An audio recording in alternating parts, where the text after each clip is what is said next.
In February 2021, Sony launched the FX3. If I just say it's a full-frame camera, you might not be impressed. But if I told you this is a cinema cam, would you regard it with more awe? I bought it right away back then and later got its smaller sibling, the FX30, which I've used for years now. Throughout this time of use, the FX3 proved invaluable to me in many ways. Today I will dive deep into this flagship rig. It lacks the bulky feel of traditional film cameras. The body lines are sleek and well-defined, with a matte black finish across the whole unit, and magnesium alloy gives it a refined, professional look. The grip feels great, and there's a protruding handle on the right side. The grip houses the record button and zoom dial, allowing smooth finger control during handheld shots. The body alone weighs roughly 630 grams. With a Sony FX3 Gen 24 to 70mm lens, one-handed grip feels quite manageable. A full-size HDMI port, a 3.5mm headphone jack, and a multi-function USB-C port, all standard on cinema cameras. When the record button is pressed, 3 tele lights glow atop and front and back of the body. Its design aims to let the shooter clearly see the camera's status. But I love the curious looks passers-by. Give it, I seem to see 2 words in their eyes: professional. Of course, just looking at a camcorder's look isn't enough. Check its shoot spec.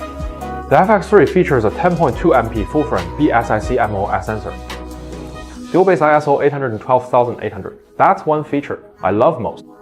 For solo shooters, there are no pro-grade lighting setups available on site. When shooting in low light, one must trade off aperture and shutter speed for image quality. But switching FX3's ISO to 12,800 yields no visible noise and still delivers a clean image. You don't need to worry about the video specs the FX3 supports: XAVC S10-bit4 over 2:2 4K, 60p even 4K, 120p internal recording. For my usual landscape and culture shots, these recording specs are more than fine. When I slow play the 4K 60p clips I shot, the vibe just hits instantly. Just to note here, when shooting 4K at 120p, there is a slight crop in the frame. If folks watching don't mind the crop, this trade-off gives you stunning slow motion results.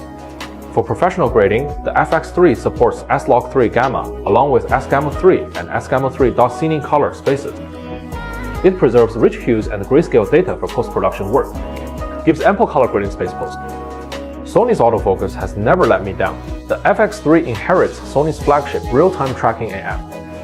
You can set the subject to person or animal it locks onto either with great precision. Thanks to its compact body, I often shoot handheld by default. FX3 features a 5-axis OI system, high-precision stabilization units, and gyroscope sensors for active mode image stabilization. Handheld shots for small movements work fine, but for larger motion shots, using a gimbal would be much safer and more stable. Some folks might still wonder which one to pick between the FX3 and FX30. They look quite similar, but one costs over 30,000 RMB, the other just 10,000 RMB, enough to buy more lenses. These two cameras look quite similar in design, but they differ quite a bit like home. FX3 lives in a full-frame penthouse, FX30 in a Super 35 studio flat. The FX3 offers wider views and smoother bokeh with that cinematic softness at your fingertips. FX30 has a narrower view, but with the APS-C lenses, the images are just as solid. For the FX30, I use a Sony 16-55 f2.8 compact G lens, while the FX3 got a GM24 to 70 f2.8 for both clips. You can guess in the comments or downward which is the FX3 clip. Answer is right. Then there's ISO specs. FX3 has dual-base ISO at 812,800, excels in night shots, while FX30 lacks lighting. Night shots in low light look less clear and lack visual depth. With 6K oversampling, it still performs well in well-lit conditions. Then which one should pick? Very straightforward. If this is your livelihood, treat it as a production tool. Then it must be rock solid. If you need night shots and have the budget, just go straight for the FX3 right away.